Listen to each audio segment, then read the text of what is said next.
So now we've got some Paul College students who will come up and tell you about their experiences. And so first of all, I'll invite Ashley Barbera to come forward.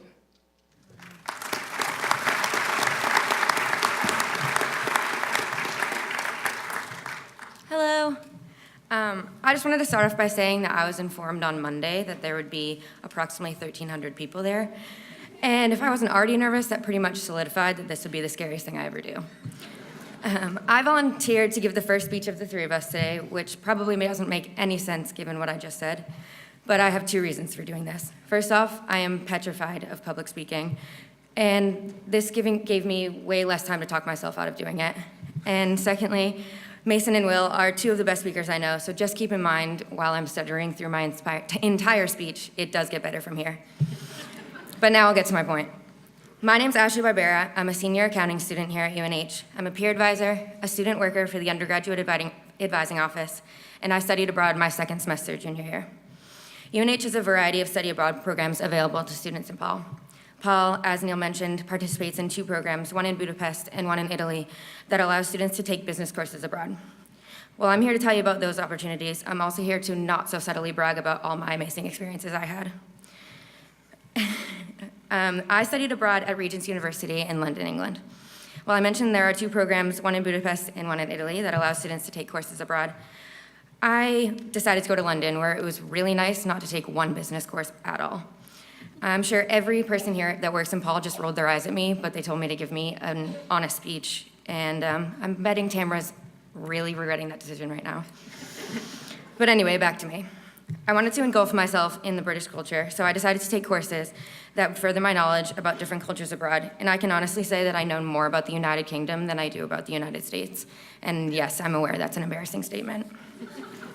Being in London was the best experience of my life, as almost any study abroad student will tell you when asked about their trips. But I have a unique story, whereas going abroad helped me to overcome anxieties that were keeping me from living a normal daily life. As, well, none of you know because we just met, I have severe anxiety, being in places where I don't know anyone. So by going abroad, I was taking a very expensive chance that I'd be able to overcome that anxiety. I actually find it quite difficult to put my trip into words, but here goes. I came to UNH knowing that studying abroad in London was my #1 priority. Day one, I was getting all my plans together. Yes, I am embarrassingly organized. But during all my planning, I never could have planned for the takeaway that I got from this experience. Before I left, people would tell you that I came off incredibly shy, and as we said before, being in places where I don't know anyone makes me really nervous. Because of this reason, I had trouble making friends here. So naturally, you wouldn't imagine I'd want to go to one of the biggest cities in the world where I knew no one. I left the US with 2 very heavy suitcases and the one and only friend I made here at UNH. While in England, I learned how to fend for myself because I could no longer call my mom if I was stuck. I learned how to budget my money because all I had was the money in my bank account. I learned how to navigate a city and not be pegged as a dumb tourist. Actually, except in Italy. It's genuinely impossible not to look like a tourist in Italy. Trust me on that one. And I learned truly how to be an independent person because in the massive city of London, I didn't know anyone. I traveled to 8 countries while I was abroad, and I saw more than I could have imagined. I saw Big Ben, the London Eye, the Eiffel Tower, the Louvre, the Colosseum, the Duomo in Florence, Stonehenge, the Roman Baths, the Highlands in Scotland, the Berlin Wall, Auschwitz, the Cliffs of Moher, and the beautiful city of Madrid, all of which I'll remember forever. But most of all, I saw myself and who I really am. After coming home, I think the differences are pretty clear. I've learned to overcome my anxiety without being in places where I don't know anyone. I mean, I definitely don't know anyone here, and here I am talking in front of all of you. I learned how to be more money conscious, but more importantly, I learned how to make friends, and I now take pride in the fact that people might actually want to listen to what I have to say. I left the US with 2 very heavy bags and 1 friend. I came back with 3 very heavy bags, way too much London memorabilia, and the memories and life changes that will last forever. With the number of study abroad programs available to students here, it would be a massive injustice not to take advantage of them if you have the means to do so. Generally, if you can afford a semester here at UNH, you can afford a semester abroad. The tuition differences are no more than $500, which makes it an incredibly reachable goal for almost any UNH student. 90% of the time you talk to adults about their college experience, they'll tell you their biggest regret was not studying abroad. Just last week, there was a post on UNH Confessions where someone posted about whether or not they wanted to go abroad because they didn't want to leave their boyfriend away for a semester. Every single comment on that post was people saying that studying abroad was their biggest regret and that if they didn't go, they would regret it. Don't miss out on an incredible opportunity like studying abroad, because coming from someone whose life was changed by this experience, I can tell you, it will change your life. Thank you.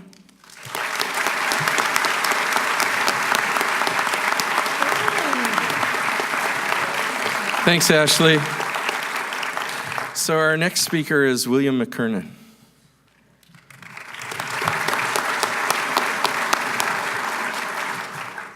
I'm a lot taller than the rest of them. Good morning. On behalf of the Peter T. Paul College and the Memorial Union Building, I'd like to welcome all of you to UNH. As previously been said, my name is William McKernan. I'm a senior business administration major with an option in accounting and a minor in music. I was asked here to talk about involvement and internships. At one of our leadership programs earlier this year, we discussed Simon Sinek's TED Talk, How Great Leaders Inspire Action. He said that in order to inspire people, you need to answer 3 questions. What, how, why? What needs to be done? How should it be done? Why it needs to be done? Many people follow the process of explaining what needs to be done, how it should be done, and then finishing with why it should be done. I can tell you from experience, why is the most important part, and by the time you get to why, people have stopped listening and your message is completely missed. Using this mentality, why did I get involved? Upon reflecting on my high school career, I had this uncomfortable feeling of regret. I was really involved in high school, but I never felt like I got the return that I hoped for. Before I started UNH, I made a deal. In some manner, I was going to make the most of my 4 years here. When May 16, 2015 rolled around, AKA commencement this year, I didn't want to recognize the person standing in the black gown bearing my facial resemblance. I had no idea what I was going to do at UNH, but if an opportunity presented itself that I was even remotely interested in, I was going to say yes. How did I get involved? Becoming involved in college is different than in high school. I equate it to going to a restaurant as opposed to cooking at home. When you go to a restaurant, you sit down, you have a menu placed in front of you, the seat is already set, you say, hey, I want that delicious cheeseburger, and then the cheeseburger is brought out for you. In case you don't know me, I love food analogies, mostly because I love food. And when you're cooking at home, you walk around, you have to take inventory of what's around you, and then you have to pick and choose what is around you and formulate your meal therein. You may have to dig through the cupboard or dig through the recesses of the bottom freezer drawer, scraping off the old ice. Here at UNH, we have over 200 student organizations, including club sports, Greek life, professional organizations, student governance, activist organizations, and so many more. But at the end of the day, you are responsible for searching through these organizations and finding which one is right for you. The hardest thing that most students ever do is finding their first activity that they will stick with. And after that, opportunities just build on themselves. My square one was getting involved in my hall council, which leads to what? What am I involved in? Currently, I'm involved in the Student Senate, the student governance organization here at UNH, as the student activity fee chairperson. I'm the chair of the $1.2 million committee that's in charge of using that funds for programs. I'm the chair of the Memorial Union Board of Governors. I'm a staff member in the Office of Student Involvement and Leadership, and I'm a Paul College peer advisor. And I'm an incoming student to the UNH Masters of Science in Accounting program, excuse me. Previously, I served as student body vice president, student senate business manager, and a resident assistant in Sawyer Hall and Holland Hall. This past summer, I was an intern for Karen and Blitzer, an accounting firm that specializes in employee benefit plan audits and is almost entirely comprised of UNH alums. And this summer, I will be an insurance intern for PricewaterhouseCoopers in Boston. You'll note I didn't talk very much about internships. until the very end. It was a very intentional decision. When you sit down with employers, they're not going to ask you about what you know. If you're an accounting major, they're not going to ask you, do you know how to capitalize leases? Or if you know the criteria upon which revenue is recognized. Employers know what a UNH education gets you. They want to know how your value proposition has been asseted with things that you've done outside. One final word of wisdom. The number one thing that senior students will tell you is, I wish I got involved earlier. We have resources all around you, including Wildcat Link, which is an online directory of all of our student organizations. And our student organizations do such great work philanthropically and for the world as a whole that UNH is a great place to get involved in. Go forth and cultivate your UNH story. Thank you.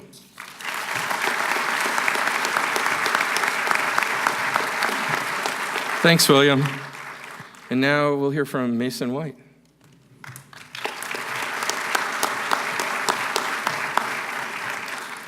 How's it going, everyone? First, I want to start by saying congratulations to all the students and all the parents. I'm sure you guys are very proud and happy to be in here. So my name is Mason White. I am a senior. I am a double major in business and economics. And I was from a small town in called Brentwood, New Hampshire. It's about 20 minutes down the road. Shout out if you know where we are, because we're very small. So you heard a lot about jobs and a very job focus. And a lot of the people and a lot of the students, especially the seniors, have great jobs lined up. Like we heard Will, and I know Ashley has a great job lined up as well. And I'm very fortunate that I have a position at Liberty Mutual as an IT analyst after I graduate. But that doesn't mean anything, because I'm here to talk about you. You all have a job too, and I'm talking to the students in the room. And you're gonna be farmers. And you're probably I saw a bunch of faces look up like, what the heck does he mean about farmers? Well, first I wanna preface by saying I'm in the improv comedy troupe here, so I love to make jokes. It's a bad habit of mine, so if I make more jokes, please laugh. But no, but seriously, so I just love to make jokes. But seriously, in terms of being a farmer, you think of someone who sows seeds and then waits and then reaps the rewards eventually. And that's really what you as first-year students are gonna be doing here. You're gonna be reaping rewards at the end of your senior year that you sowed when you were a freshman. For instance, that improv comedy troupe I was telling you about, I went to shows every single week religiously. I sat in the audience, I loved it, I participated, and then my senior year, I was like, you know what? I'm gonna audition, and I auditioned with 40 other students. And I was very lucky that I was one of the 3 people chosen. But I wouldn't have made that decision if I hadn't had that initial experience in my freshman year. And that I wanna transition to something else that I always wanted to do. I always wanted to live on campus. I was a commuter for 3 years, which means I commuted from Brentwood to here. And my family couldn't afford to be able to have me live on campus, so I commuted. And I really wanted to live on campus more than anything in my entire life. So I decided to apply to be an RA my senior year as a complete, just throw caution to the wind, I'm gonna do this. And I'm very lucky that I was hired in Stoke Hall. Now, I wanna preface by saying, please, wherever you end up, please, please, please respect your RAs, because they they foster a safe and inclusive community to feel safe and make it feel like you're home away from home. Just this morning, I was woken up at 5:30. I went to bed at 2, so I probably didn't look too good, by a student who was worried about her roommate. And I think that that's really what all the RAs on this campus would do. They'd wake up they would just wake up immediately and be ready for there to help and help that student. And that's something that's really powerful about this campus is we're willing to help others. And not even just the RAs, everyone. And I think that's something that's really important. I've also been very fortunate to do the peer advising program, which you guys heard about. This is my second year doing that. And I was very fortunate where in a leadership role in that position, where I'm helping coordinate some of the things. And that video, like, I was like, what the I hadn't seen the video. I was like, oh my goodness, this is like way cooler than when I started as a freshman. When I started as a freshman, we were in like classrooms, and it was like very mundane. So to see all this cool stuff with gamification is really exciting, and really cool to see. So basically, all these experiences that I've had across my 4 years here and being able to stand here and talk about them were really sown when I was a freshman. So if I can do anything, and if you take anything away from this presentation, please, please, please sow those seeds early on in your freshman year so that when you're a senior, you can reap those rewards. And when I keep talking about reap those rewards, I mean skills, I mean experiences, I mean memories. Because those are the things that are going to stay with you, and those are the things that are going to be most valuable to you when you go to seek a job after you graduate. So I want to leave you with a quote, because I love quotes. It's from the late John F. Kennedy. He says, "Conformity is the jailer of freedom and the enemy of growth." So I want you guys to grow, but don't conform. Do something off the wall. Join the improv comedy team. It's awesome. Shameless plug. No, do something that's really interesting, because it's what will set you apart from other candidates in a job setting and in life. So I wish you all the best of luck. Thank you so much for your time, and good luck to everyone.